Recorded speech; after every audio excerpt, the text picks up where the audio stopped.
Welcome and thank you for joining us virtually today. I'm Eric Stoken, Acting Director of the Center for Social Science Scholarship.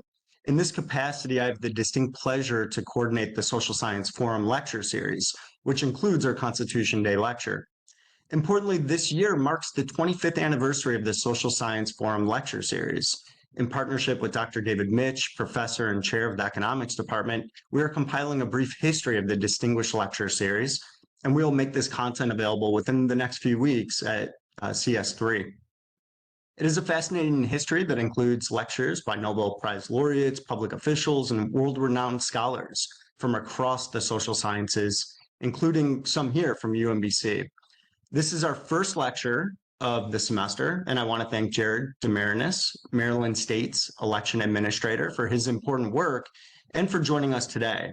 Additionally, I'd like to thank the Department of Political Science, our new Institute of Politics, and the Center for Democracy and Civic Life for co-sponsoring this event. Additionally, I would like to thank my colleague, Dr. William Blake, for helping to organize the event. Before we begin, I want to mention our next Social Science Forum lecture, which will take place in the Library Gallery on Monday, September 23rd at 4 p.m. The Department of Economics will host their annual Mullen Lecture with Heidi Williams, Professor of Economics at Dartmouth College. Her talk is titled Innovation and Productivity Policies, a Budgetary Perspective. You can find out more information on our website at socialscience.umbc.edu. We're also on all of the social media sites, so you can check us out on LinkedIn, Facebook, formerly Twitter, X, right, and Instagram at UMBC SOC SCI. You can tune into our podcast, Retrieving the Social Sciences, which is found on Spotify, Apple, and Amazon Music.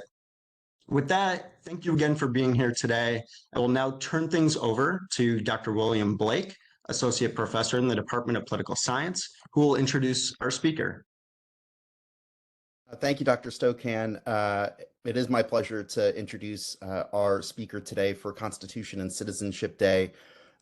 It also happens to be National Voter Registration Day, so we really are being lucky to celebrate two holidays in one. But before I do that, I want to give a huge thank you to two folks in particular.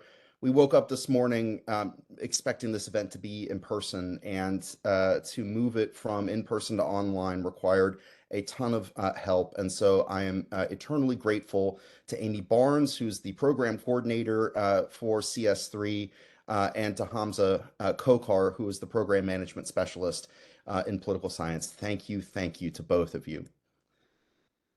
Jared DeMarinis was unanimously appointed as the state's administrator of elections last September by the bipartisan State Board of Elections.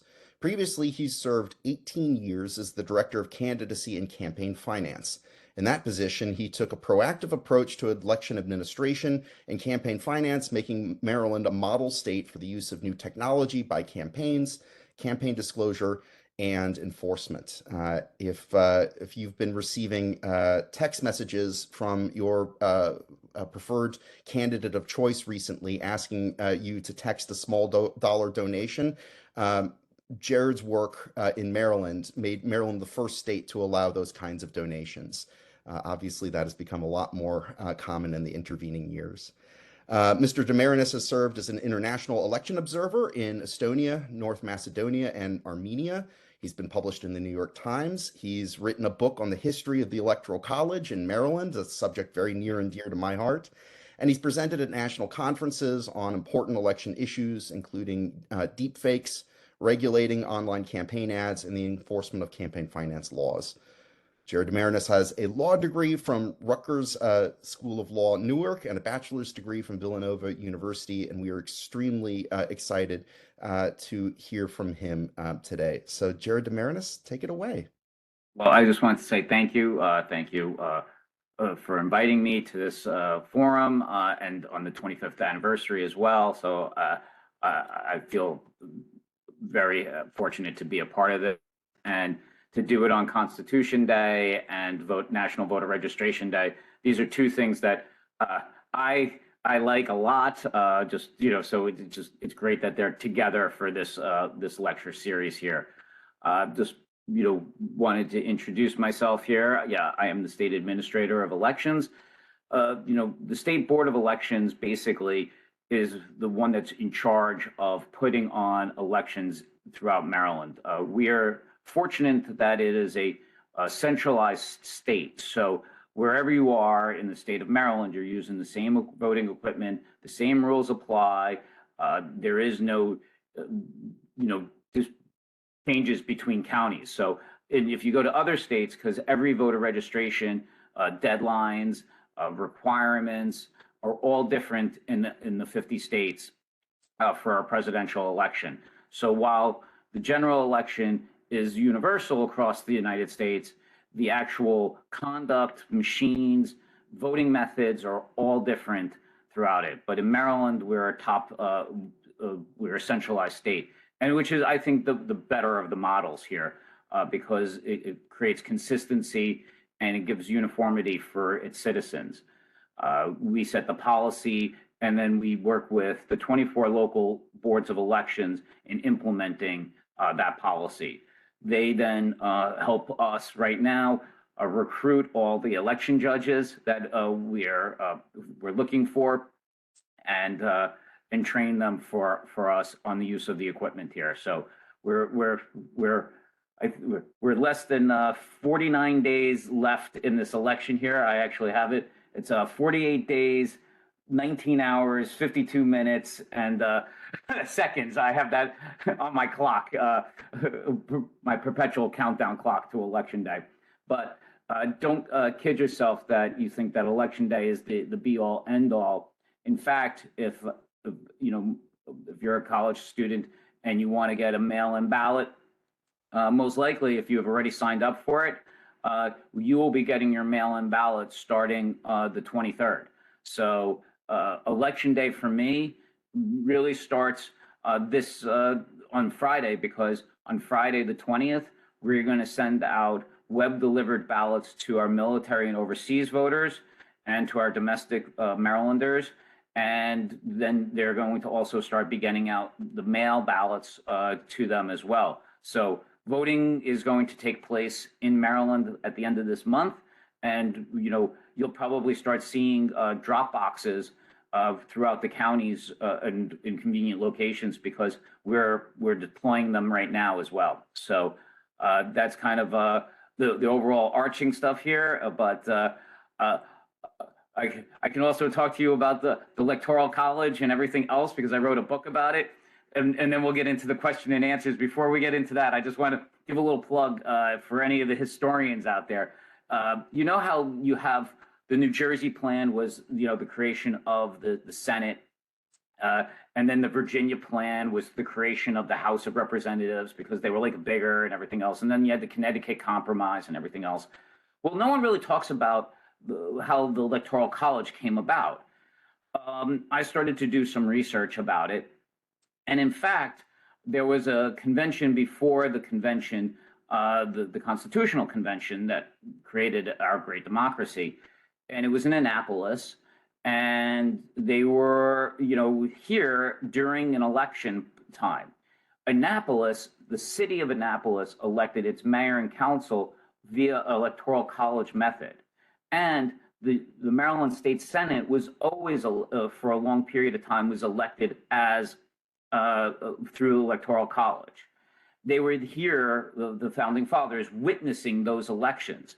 And in the Federalist Papers, it's almost like an afterthought, because they were like, well, how are we going to elect this president here? We don't want him tied too much to Congress, because if Congress elected him, then he would always be beholden to them.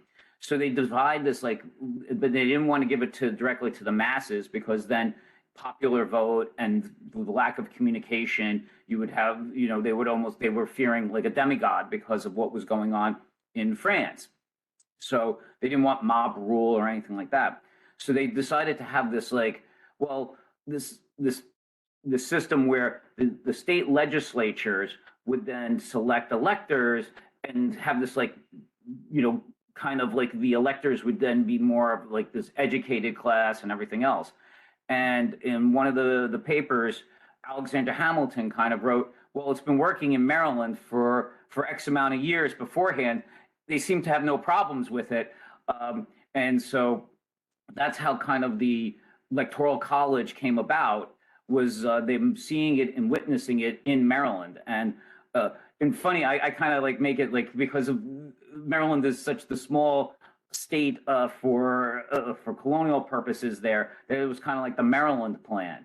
And one last little tidbit, and I'll open it up to everything. Maryland is one of, I think, 5 states that has voted in every presidential election. New York didn't ratify the Constitution in time, and all the southern states then were barred from participating in this. So, like, you think about it, you're like, well, there was 13, Jared, right? Like, but then all of a sudden you had a couple of things there. So, and I've gone to archives and looked at all the minutes, because now I'm in charge of organizing the Electoral College mission and bringing them in, and we do it at the State House. If you ever are free 1 December, I think December 17th now is the new date because of all the changes. If you want to come down and witness 10 people vote for the upcoming presidential election, they're the ones that are casting the vote. And you get to see the documents that we have to sign, the certificate of vote that we had to send to Congress, and what was the foundation, which was one of the things that the January 6th was trying to destroy, was those certificates of vote. So it's quite as a historian, as a person who loves elections, it's just kind of really cool to have it on this date here as well. So, but I'm happy to kind of talk about elections on National Voter Registration Day as well, and everything that is upcoming for our challenges here. Well, thank you so much for that. So, what we really envision for the rest of the time that we have together is a conversation. I've got 3 of UMBC's finest students who are going to be asking a lot of the questions. So, I'm very, very happy to have Khadijah Lawal, Mac Watkins, and Oyinlola Aluka here helping me out. And so we're going to go through some of their questions, and then if we have time at the end, we'll do some Q&A from the audience. The only way for you in the audience to sort of reach us is through the chat. So feel free at any point, if you have a question, to send it to the chat. And if we have time, I'll forward a couple of those questions to our panelists at the end. Now, I had originally written or thought that I would take the first question as sort of the organizer's privilege. But since Jared already did some excellent content on one of my favorite topics, the Electoral College, I'm going to give up my organizer's privilege, and let's go straight to the student questions. So, Khadijah, could you start us off? Of course. My question was, there are many other democratic nations that have made Election Day like a national holiday, like places like New Zealand, like it's like the 4th of July, essentially. It becomes like a Yeah. community celebration. And I was wondering, would you favor making Election Day a national holiday?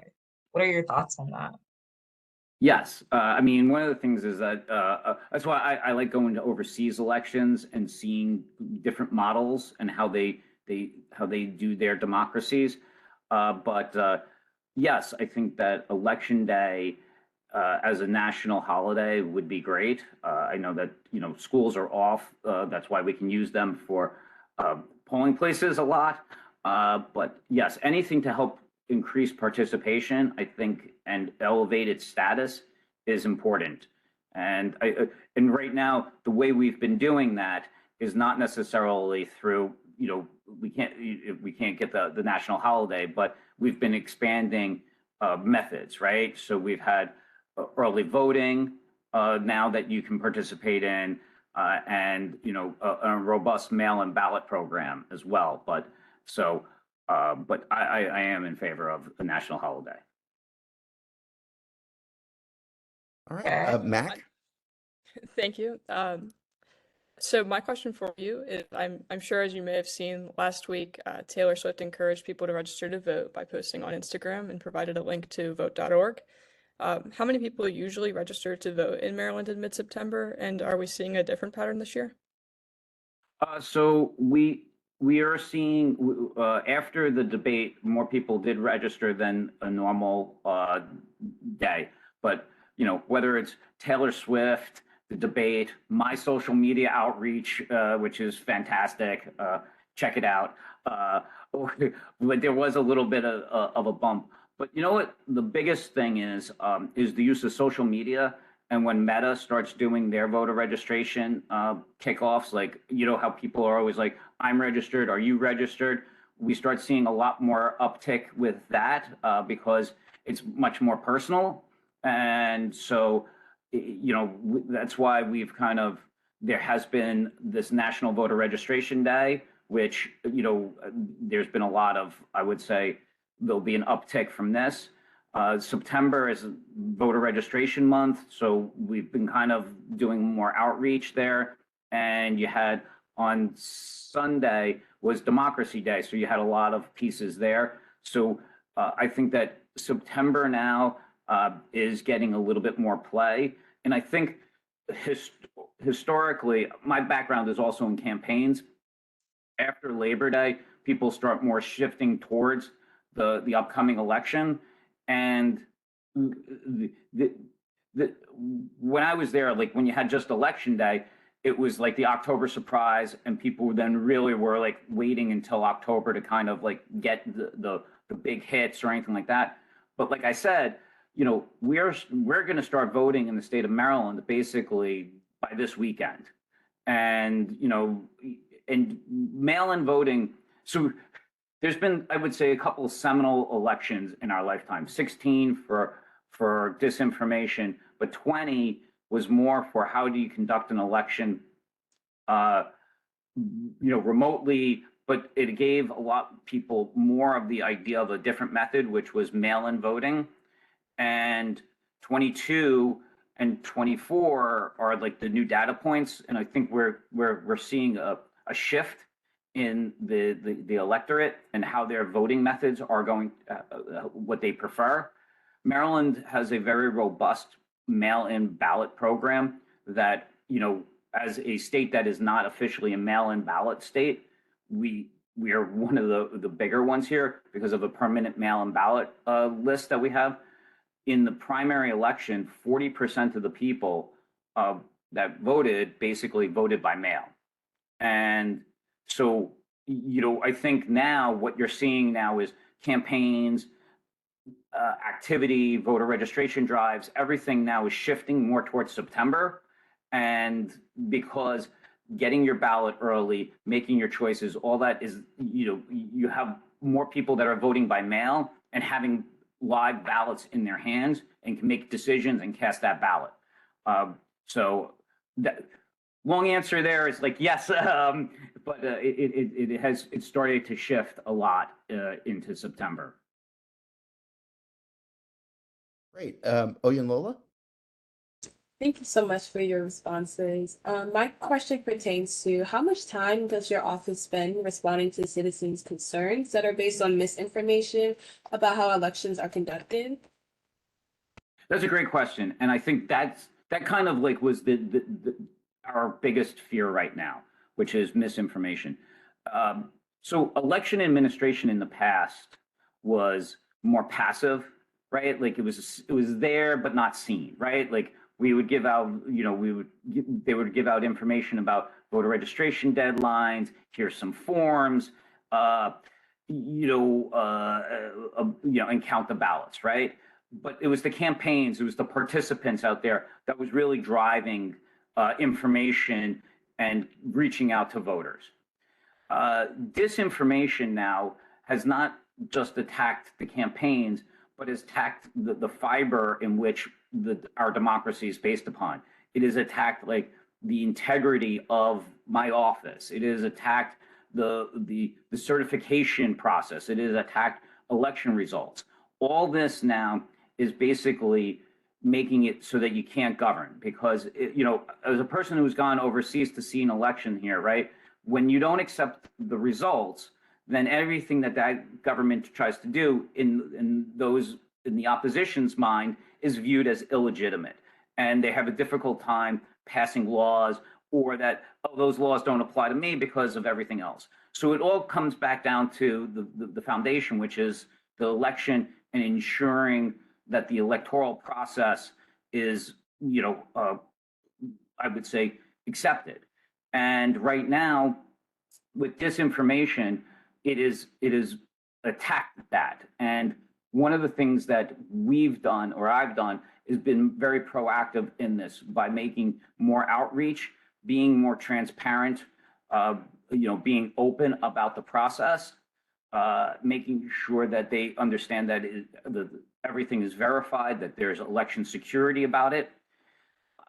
The other aspect is working with the General Assembly. We've created a portal on our website here because, listen, the other thing about disinformation and social media is the micro-targeting. It is fantastic. I mean, the amount that I can target any one of you with a specific message to infiltrate and hit you constantly is amazing. But at the same time, it's not like I'm going to see that message, right? So your messages are different than my message. So you're getting you might get disinformation, whereas I'm not. Whereas in the past, when they would do it on, say, a mailer that was sent to it, people would always get it, give it to me. TV commercials, it hits a wide swath of an audience. Radio ads, these are things that you can kind of see and be pushed over there. So what now I'm kind of asking for with this portal is, you're in this fight just as much as I am. To help protect our democracy is that if you see something that is wrong, report it to us so that we then can correct the record, because we'll go after the social media platform or, to post something to correct it, to make sure that you get the right information. Or if it goes all the way up to voter suppression tactics, to work with law enforcement to make sure that is prosecuted, because, disinformation is not just necessarily to sow distrust in the process, but it is also to basically disenfranchise voters, because at one point that's the ultimate goal. And it's just taking on some new forms, but it has been a part of our legacy for a long time about trying to disenfranchise individuals. I think I'm going to jump in and ask a quick follow-up. You mentioned being an election observer abroad, and I know that for a lot of emerging democracies, the model is to have the national government run elections and not regional governments. And a lot of times new democracies will set up that national election agency as a really big independent organization. And so in the same way that we think that the U.S. Supreme Court should kind of sort of be left alone and not be held to political standards and have life tenure, that that kind of approach is given towards election agencies. Do you see any value in trying to move to that kind of a model in the United States, or have we just too much experience running elections at the state and local level for that to be a helpful consideration? So I think the one thing about elections and any ethics laws that you'll see, it usually takes like a scandal or a huge event. And, even just the way we've voted has always taken some sort of problem, right? Like we didn't, like before, I think McKinley's was elected, like we didn't have what is considered the Australian ballot, and there wasn't secrecy of the ballot because they were going around and having this gang of five and like vote buying and all this other stuff, and it took that type of a scandal to be like, no, we need secrecy of the ballot. It took 2000 a Bush v. Gore to get HAVA implemented nationally to create the Election Assistance Commission. And I think since 2000, you've seen the Election Assistance Commission take on a bigger role, right? Their funding has been getting more secure. They have expanded what they are now doing for states. And I think, yes, it helps. But I think, right, it starts with the states kind of centralizing, like a Maryland model first, because then we would just be dealing with 50 of us, and then we can move up to the next level. We've tried to do that a little bit amongst the states with like ERIC, which is Electronic Registration Information Center, where we just want to exchange our voter registration databases with each other to see about potential double voters, voter registration, cleaning up our rolls. And that has taken on a political tone right now that is, I would say, detrimental to the organization. But it is one of those things that I think, yes, there might be a push, but it's not going to be without a major kind of upheaval or scandal that's going to push it that way. Otherwise, everyone's going to be like, we win on this. This is back to my old campaign hats and everything else. When you talk to elected officials, we win with these rules. I know these rules. Why would I change these rules? Right. I still win, right. Yeah, the devil you know is better than the devil you don't. And for those of you who are surprised that in the old days you didn't get to cast a secret ballot, there's a great Maryland sort of take on this. Edgar Allan Poe was found dead the day after Election Day because in those days the political parties would get you drunk as reward for you turning out on Election Day. And my man partied a little bit too hard on election night. And yeah, that's how he left this world. So on that morbid note, let's get back to the student questions. Khadijah, you got another question for us? Perfect for this type of forum with Constitution and National Voter Registration Day. Yes, I do. My next question was, how did the COVID pandemic affect the administration of the 2020 election? What lessons did you learn from the pandemic about making voting easier that we can apply in the future? So yes, 2020 was definitely a seminal election because it forced, I think, election administration to look at newer methods to engage with the electorate, and it opened up, I think, the electorate's eyes on mail-in voting.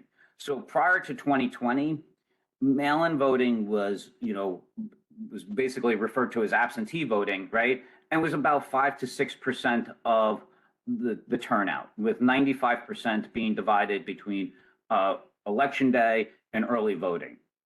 And so one of the things now is that after 2020 was everyone receiving the ballot in the state of Maryland here, right? And seeing the convenience of that, of mail-in voting. And it has taken hold. And I think that now we're trying to figure out whether this is a post-COVID phenomenon that's going to dip, or if it's going to maintain this current level. I think it's going to maintain the current level because of the permanent mail-in ballot list and people signing up for it and wanting to keep voting that way, which is why we have drop boxes and throughout the counties and the city for convenience sake. The lessons learned was, I think, more people, with voting mail, there could be mistakes, and you're not with the election judge right then and there to kind of ask a quick question. So the General Assembly we worked with is about curing mail-in ballots. So if you forget to sign the oath, it doesn't necessarily just automatically disenfranchise you. And so we would then call them up and say, hey, you need to sign the oath. And we use new technologies like texting for them to sign back and deliver it back to us so we can count the ballots. I think the other things too is the reliance now on the mail system, and we've noticed, there's always an issue because that's something that I don't control, the U.S. Postal Service, as much as I would like to, but it's something that we have to then look at and how to mitigate as many of those variables as possible. So one of the things is we use the technology that I can track the ballot from basically when my vendor sends it out to you, or when the local board send it out to you, because we have, I think it's intelligent barcoding and stuff. So I can find it where it's in the stream to your mailbox. And then if you put it back into, and use one of our envelopes and put it back into the mail, I can follow it back right to the local boards of election to do that. If you do it in the Dropbox, it goes right in. To also alleviate a lot of, I think, concerns and angst around mail-in voting, is we have I would say, another program to keep the voter informed. So if, we're going to send you emails or text messages saying the ballot is on the way. So now you're looking for it in the mailbox, right? So you're not like worried, like, is it coming? Is it not coming? Right? We're proactively telling you that. Then once we've received it, we're going to tell you that we received it within 48 hours, because we're going to check it in and then send another text or an email to you saying your ballot has been received. It's, so now you can say, oh, okay, good, it's there. And then finally, the last one there is going to be when it gets canvassed, which means put through the scanning machine and actually count it. Now, depending on when you actually vote mail, we allow mail to be counted early, before election day, so that when election day occurs, we understand that people still want to know winners or losers at the end of when the polls actually physically close. So we try to count as many as possible. But in Maryland, we're a very progressive state with the mail ballots, so that if it's postmarked by election day, we will count it if we receive it within the next 10 days after election day. So we count after election day. And so it's not, one of those things that, oh, the election is over. No, we still count every ballot to make sure. So, don't ever think that election is over or not to vote, because that's the biggest takeaway. But that's kind of, I think, from 2020 and COVID, the shift that has occurred.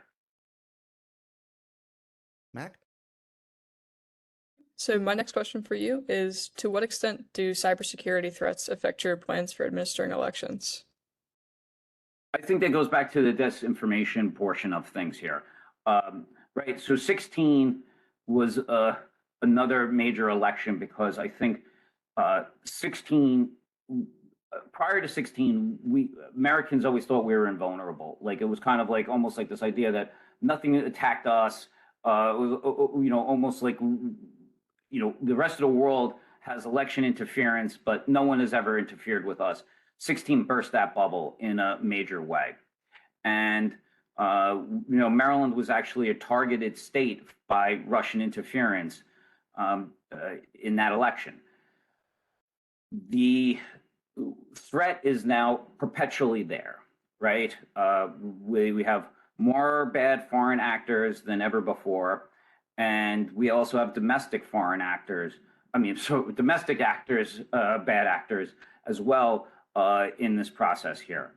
So, one of the things after 16 was that they made elections a critical infrastructure, which then freed up more money, but also more federal agencies to help us be aware of threats. So for cybersecurity, we deal with CISA, which is a part of the alphabet of the federal government. That I think it's like cyber. I forgot security agency. I forgot what the I stands for. But they're very much our partners in this fight. We make sure that everything is, tested. We have a lot of security measures in place to combat disinformation and making sure that everything is secure. One of the things about this is, again,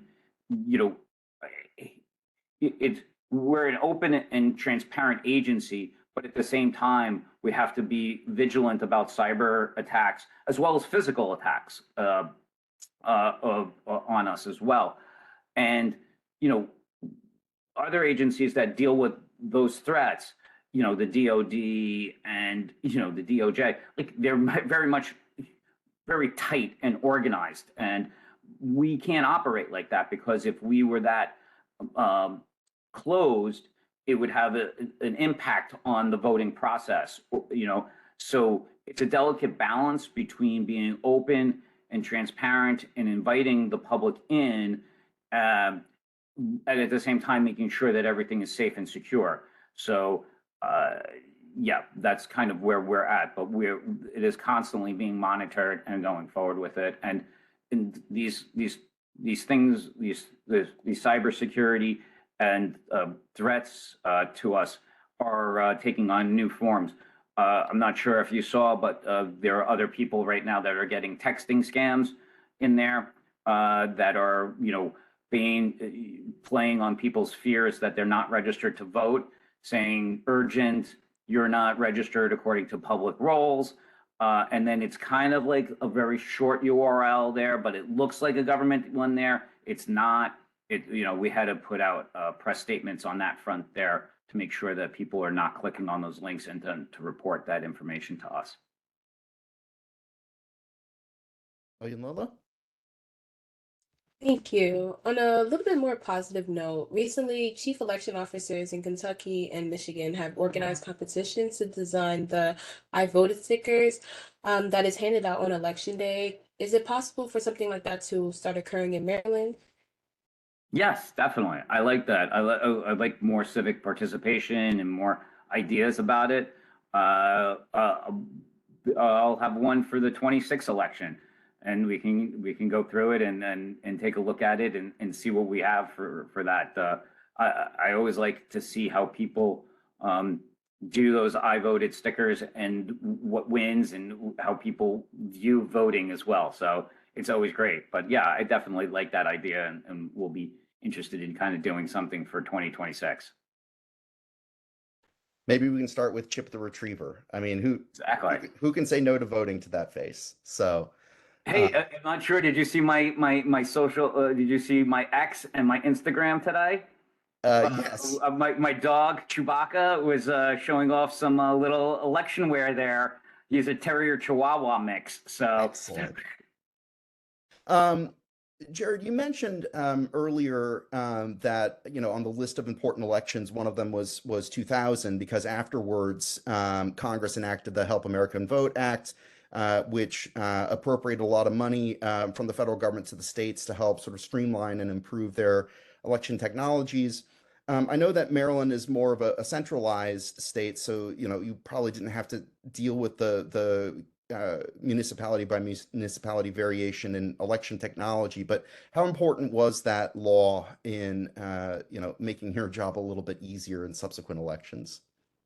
I think by just getting the machines, updating the machines, you go from those old lever machines that were constantly breaking down, and then those punch cards and the hanging chads, all those kinds of equipment. So this is funny. One of the things that I enjoy going to is like actually looking at and talking to election officials across the world. When there is a pot of money to divvy up, right? In the past, it's always like, okay, where do you want to go with this money here, right? There would be schools, you would fire, police, you go down public, sanitation, health, right? I've listed 5. Elections gets lower and lower for like everything there for money. And so when we back in those days, like when they would ask, like, we need to update our voting equipment, they would be like, not really. You can use that same equipment one more time or something like that, until like you had like an absolute failure. That's when they kind of like upgraded. And I think 2000 kind of showed the entire nation at the time, holy cow, like this is how we've been voting. Like we need to like upgrade this entire system here. And then I think with that, and then with the EAC perpetually doing more testing and having better equipment, that's when people are now looking at it and going, yes, we have the paper ballots, with the scanners, the ovals, like all that stuff is, with redundancies, making sure that yes, we can trust the scanners, but if you want to have a recount, we actually have the physical paper underneath it to make sure that everyone knows what's going on, and then we audit those results afterwards. So I think yes, it took a little bit of time, but like that's where it was like it kind of moved us up and said like election, organization is actually like important to us and the democracy here, and not just getting the bottom of a basement, room that you need to have storage. Well, thanks for that. And we have some time for audience Q&A. So thanks to those of you who've already sent in some questions. If you'd like to get something onto the list, feel free to type it into the chat. But let's start with, well, one question asks about Shelby County versus Holder. Maybe I can rephrase it just a little bit. You talked about, Jared, about working with the General Assembly. In what ways does your office have to respond to both the state judiciary, but also the U.S. Supreme Court on issues from, rules in the state constitution about how to conduct referenda, to campaign finance rulings from the U.S. Supreme Court? What are those interactions like? So I think one, when we do with the General Assembly, we always help give guidance on like laws on how it would impact, right? Like, or the administration of that law, regardless of the sponsor. With the courts, one of the things is you always have to, like the Supreme Court, and this was back to my old job, which was campaign finance, was McCutcheon, right? And Citizens United. So Citizens United opened up the floodgates for a lot of, corporate contributions, independent expenditures,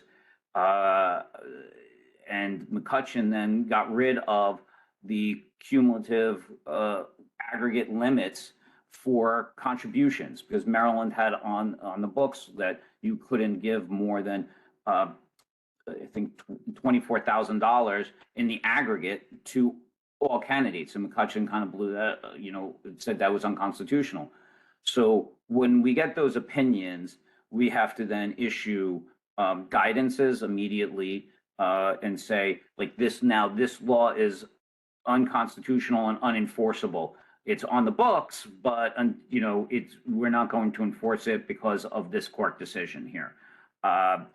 And with a lot with those decisions are, of course, candidate rights. Making sure that they have access to the ballot. Working, you can't have it too restrictive to bar them.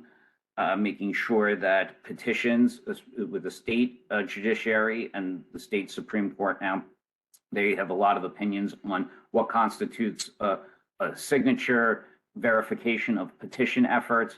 You have to, read those cases there, because that's almost like how to help interpret the law, right? So you have the law, and then you have the opinion, and then you work together with your attorney general, and you kind of come up with a policy and say, this is now the new standard on how we're going to implement this and administer this law.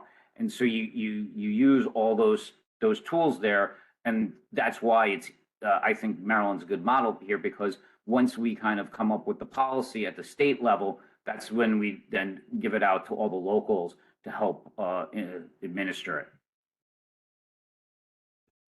Great. We've got another question. Do you think that drop boxes for ballots should have security guards? How worried about the security of that form of voting? So I don't believe in physical security guards on that front there. Drop boxes are monitored 24 hours a day, 7 days a week. We do have video surveillance over them. So, they are strong, safe, and secure.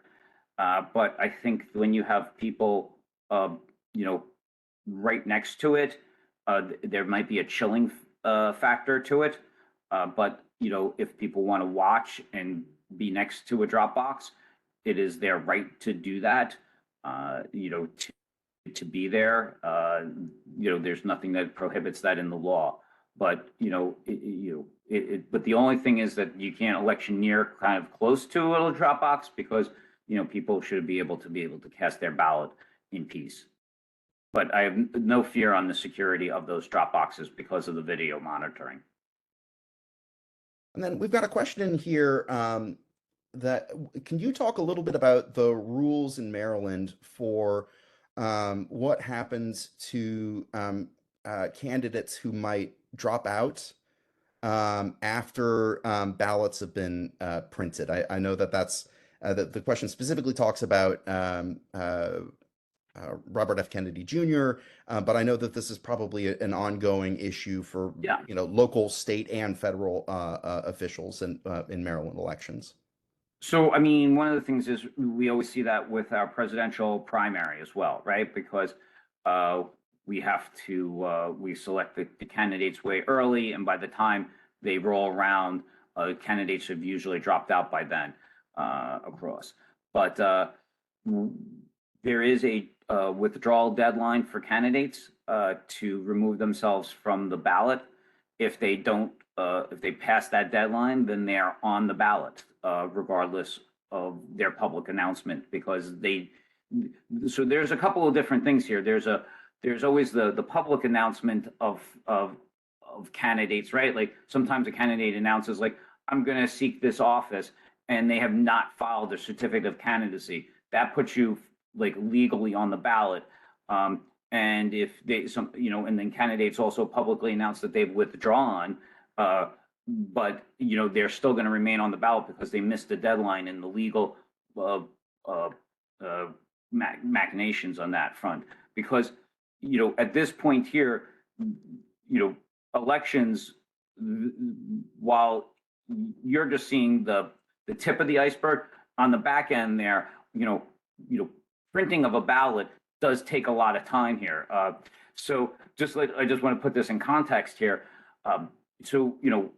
It's not election day, right? My election day is now, you're starting basically Friday, because we're going to mail, start doing web delivery and start mailing out ballots on Saturday and on Monday of next week. So how many, that is going to be close to 600,000 people that are going to get this first wave of ballots.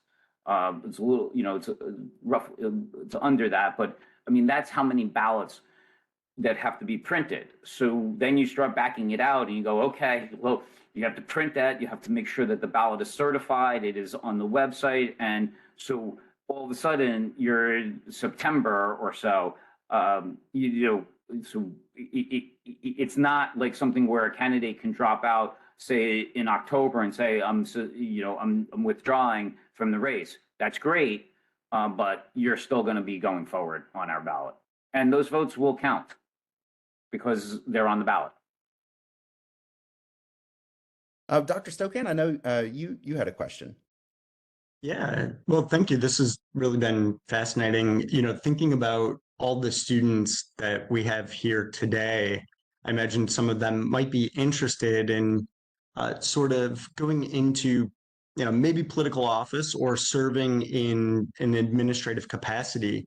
Could you talk about steps that might help them in thinking about going into an office like yours, and any skills that, they should develop along the way? Sure, I love that, because I mean, basically, if you're interested in politics, one of the things now is you're at the best time of your life. You have no real responsibilities, and you can go and enjoy this.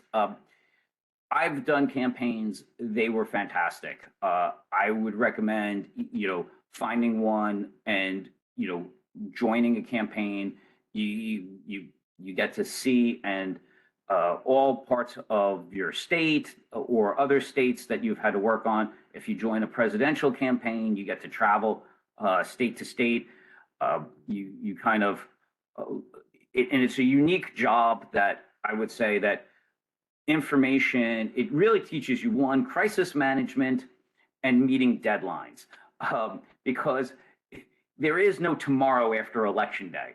You know, November 5th comes and it goes. You'll have a winner and a loser. It's not like if you like, well, I'll get to that tomorrow. Nope. You know, information is needed like to the chief of staff, to the campaign manager, like that second, because they're going to be in front of a TV camera. That's too late if it's 5 minutes after the fact.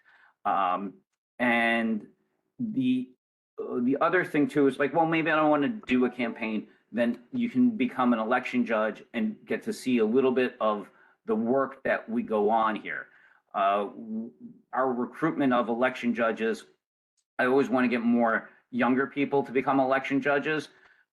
You know, we're upping the pay. It was I worked with the General Assembly on that one there to get it up to $250 for a day and $50 for training.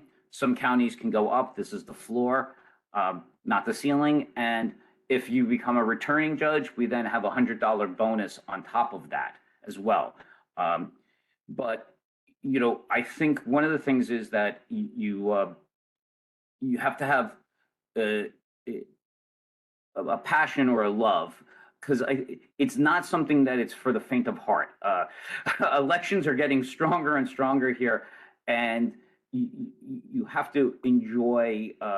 You know, I'm not going to sugarcoat this. There are long hours sometimes, and then there are a couple of times where you have like downtime here. But it's you really feel a sense of accomplishment at the end of the day. You have to have a kind of a general knowledge of, you know, understanding of the systems and a little bit of a legal background, just to kind of, because you're constantly dealing with laws. And, you know, I came through a poli-sci, social science, you know, collegiate background, and then went on to a law school. And then kind of at the time when I was at law school was when Bush v. Gore was being argued there. But you get to see, you know, all the issues that are coming on there. And you deal with a lot of people, large swaths of individuals. Maryland is unique in a sense that everyone has to physically file their certificate of candidacy in person. So at my office, we get the governor coming in and file, to like the random person that, you know, that wants to run for state senate and for House of Delegates or Congress. And you meet a whole bunch of great people there. But it is it's a very much of a family atmosphere, and you have fun, but it's a lot of work. But you do sense of accomplishment, and you get to see it, you know, on TV and everything else. Like it's not another job where you're making widgets and you're like, oh, whatever. Your product is being talked about in everywhere, and I find that to be personally satisfying and cool. But that's, you know. So we're almost out of time, and there were a lot of great questions submitted in the chat, but I think we might end with this one. The question talks about differences in voter registration across like generations, but maybe I could phrase it a little more broadly. As Maryland has sort of expanded the number of ways that voters can cast their ballots, are you able to see where those different options are being taken advantage of, whether it's different geographic regions of the state, different maybe minority communities, or different age groups? Do we have a sense as to, you know, what, you know, groups of people living in what parts of the state are gravitating towards what ways of participating in elections? So we don't do racial. That's more for the academics, because we don't have any of that information.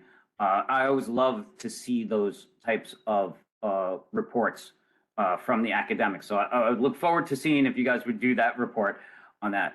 One of the things is I'm starting to try to break down on the age, on seeing the participation levels with mail-in voting, because it is now increasing its presence here. And I was trying to figure out why, but our data points, So I have to throw out 2020, and anything before 2020 is just, old. And 2020 was with COVID, and that's not a good data point here. So you're really dealing with 22 and 24. So this is kind of like the first part here. The one thing that I haven't really seen has been a crazy uptick in participation from younger voters. Historically, you've always been one of the worst voting groups out there. And that's just being honest. So please, one, register, and two, vote. And start turning the tide there. Whereas seniors are historically one of the best voting groups out there, and which is why you start hearing why politicians gear their messages to certain groups rather than others. But I think I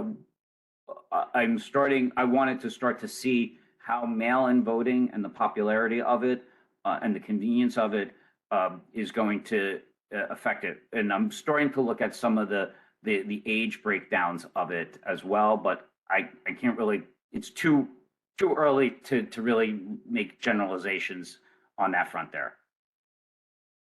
Well, you're preaching to the choir in some sense. My friend and colleague David Hoffman just posted a really helpful link to the chat about some other UMBC resources for the upcoming election. And David runs the Center for Democracy and Civic Life, which just received national recognition for registering college students to vote. We made that a big priority on our campus. And I think that explains in part why we have so many folks attending this talk. So I think all that's left for me to do is to first thank our outstanding students for asking such really, really great questions. Thanks again to Amy Barnes and Hamza Kokar for really pulling this thing together at the last minute. I want to thank all the participants in the audience. I hope you all have learned something. And then, of course, the biggest thank you to our speaker, Jared DeMarinis.